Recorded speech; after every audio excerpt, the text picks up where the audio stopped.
এঁচড়ের সমস্ত পকোড়া আমার ভাজা হয়ে গিয়েছে। এবারে আমি তুলে নিয়েছি, আপনাদেরকে একটা দেখাচ্ছি কেমন হয়েছে পকোড়া।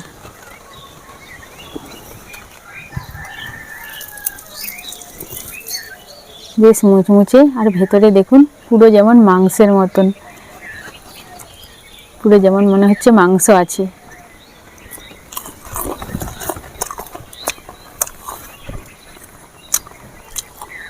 দারুণ হয়েছে খেতে, পুরো যেমন মনে হচ্ছে চিকেন পকোড়া খাচ্ছি। আমার এই রেসিপিটি যদি আপনাদের ভালো লাগে, ফেসবুক থেকে যদি দেখেন ফেসবুক পেজটি ফলো করবেন, আর ইউটিউব থেকে দেখলে চ্যানেলটি সাবস্ক্রাইব করবেন, আর প্রচুর শেয়ার করবেন, আর পাশে থাকবেন আপনারা সবাই। নমস্কার বন্ধুরা, পুতুলের রান্নাঘরে আপনাদেরকে স্বাগত জানাই। আজকে আমার রান্নাঘরে একটি নতুন রেসিপি নিয়ে চলে এসেছি। আপনারা চিকেন পকোড়া খান, ফিশ পকোড়া খান, আজকে আমি এঁচড়ের পকোড়া করব। এই যে দেখুন, বাজার থেকে এঁচড় নিয়ে চলে এসেছি, একবারে কেটে নিয়ে চলে এসেছি আমার রান্নাঘরে। এঁচড়ের পকোড়া করব। আপনারা প্রথম থেকে শেষ পর্যন্ত ভিডিওটি দেখুন, আপনাদের অবশ্যই ভালো লাগবে। আর এই এঁচড়ের পকোড়া আমি আমার রান্নাঘরে কোনোদিনও বানাইনি, খেতে কিন্তু দারুণ লাগে। আপনারা ভিডিওটি দেখতে থাকুন। এখন এগুলো ধুয়ে নেব।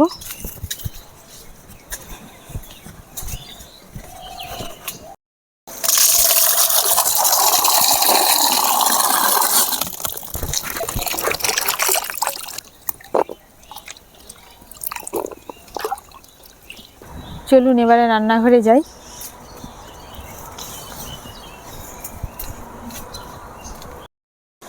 এঁচড়ের পকোড়া করার জন্য এঁচড়কে ভালো করে ধুয়ে নিয়েছি, এবারে জলও ঝাড়িয়ে দিয়েছি। একটা বড় পাত্রে আমি ঢেলে দিচ্ছি।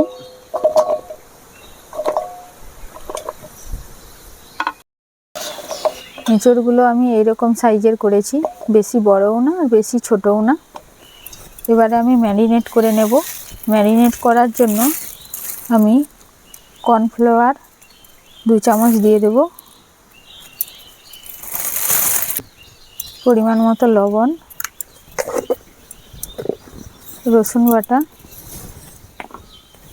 আদা বাটা, গোলমরিচ গুঁড়ো 1 চামচ, রং হওয়ার জন্য কাশ্মীরি লঙ্কা গুঁড়ো 1 চামচ, আর অল্প ঝাল হওয়ার জন্য ঝাল লঙ্কা গুঁড়ো 1 চামচ দিয়ে দিচ্ছি। এবারে আমি ডিম একটা দিয়ে দেব।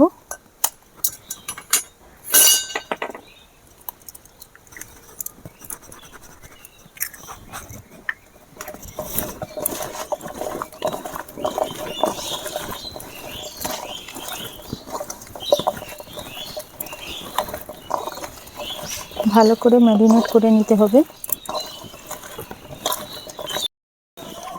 ম্যারিনেট করা হয়ে গেছে, এবারে আমি 10 মিনিট ঢাকা দিয়ে রেখে দেব, তারপরেই পকোড়াগুলো ভাজবো। 10 মিনিট হয়ে গিয়েছে, এবারে আমি এঁচড়ের পকোড়া ভাজার জন্য কড়াতে সাদা তেল দিয়ে দেব। তেল গরম হয়ে গিয়েছে, এবারে আমি এঁচড়গুলো দিয়ে দেব। তেল বেশি গরম করবেন না, অল্প জালে ভাজতে হবে এগুলো। যেহেতু এগুলো আমি আরেকবার ভাজবো, ওই জন্যে হালকা করে ভেজে নেব।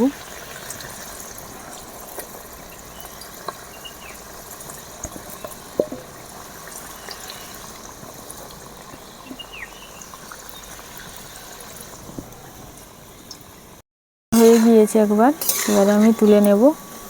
প্রথমবারেই ভেজেছি, দেখুন দেখতে কত সুন্দর লাগছে। আরও একবার ভাজা হবে, সেই জন্য বেশি কড়া করে ভাজলাম না।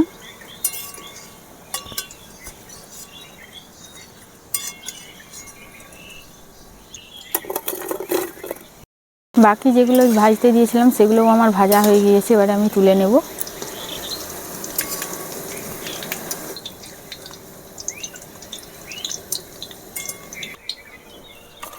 এগুলো ঠান্ডা হতে হতে আমি আরেকবার ভাজার জন্য ব্যাটারটা রেডি করে নেব। একবার ভাজার জন্য যে ব্যাটারটা আমি রেডি করব, তাতে আমি 3 চামচ কর্নফ্লাওয়ার দিয়ে দেব,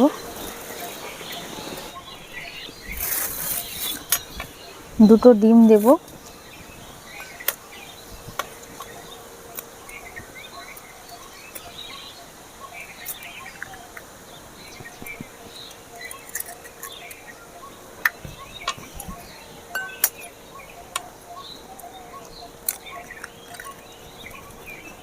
এখানে কিন্তু কোনো জল ব্যবহার করব না। এবারে আমি ভালো করে ফেটিয়ে নিচ্ছি। ভালো করে ফেটিয়ে নিয়েছি। এবারে এই যে দেখছেন পকোড়াগুলো যে ভেজেছি, এইগুলো একটা একটা এখানে ডুবিয়ে আমি ভেজে নেব। প্রথমবার যে পকোড়া ভেজেছিলাম সেই তেলে আমি আরও একবার ভেজে নেব।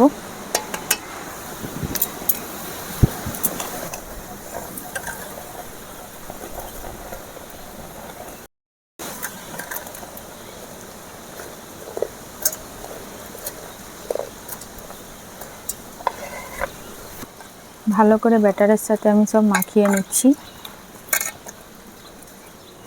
এবারে আমি একটা একটা এভাবে দেখুন পুরোটা ডুবিয়ে গরম তেলে ছেড়ে দিচ্ছি।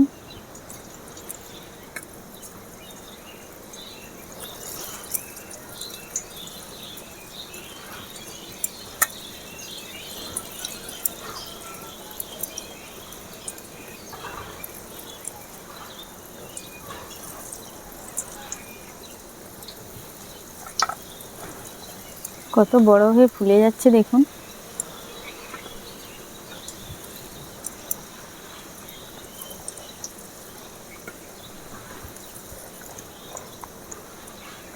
কম কম করে ভাজবো।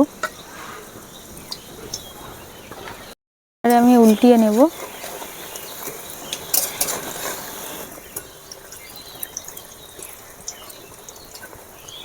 হয়ে গিয়েছে, এবারে আমি তুলে নেব। এভাবে লাল করে আমি ভেজেছি দেখুন।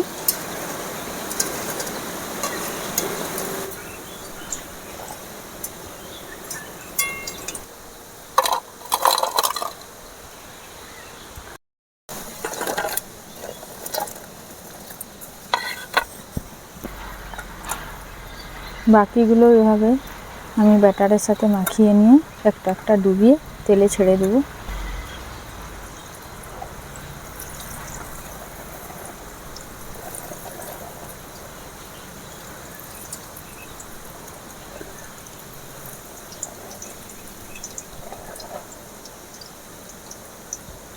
এগুলোও আমার ভাজা হয়ে গেছে, এবার আমি তুলে নেব।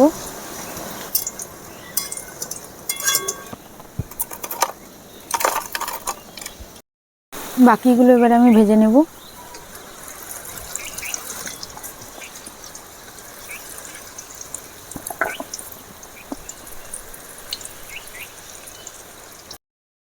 বাকিগুলো আমার ভাজা হয়ে গিয়েছে, এবার আমি তুলে নেব।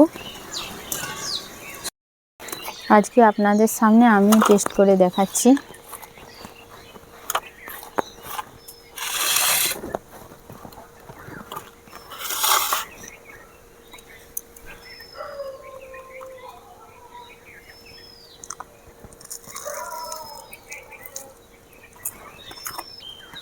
দেখুন আপনারা, ভেতরে চিকেন আছে না এঁচড় আছে দেখেই বোঝাই যাচ্ছে না, আর খেতেও পুরো চিকেনের মতো লাগছে।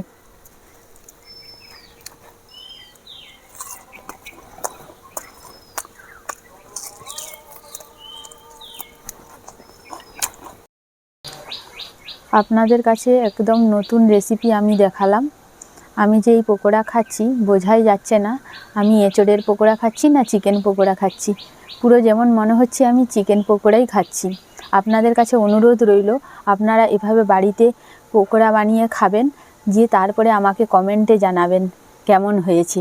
আমার মুখের কথাটা সত্যি হলো না সেটা আমি বুঝতে পারবো, না হলে তো বুঝতে পারবো না।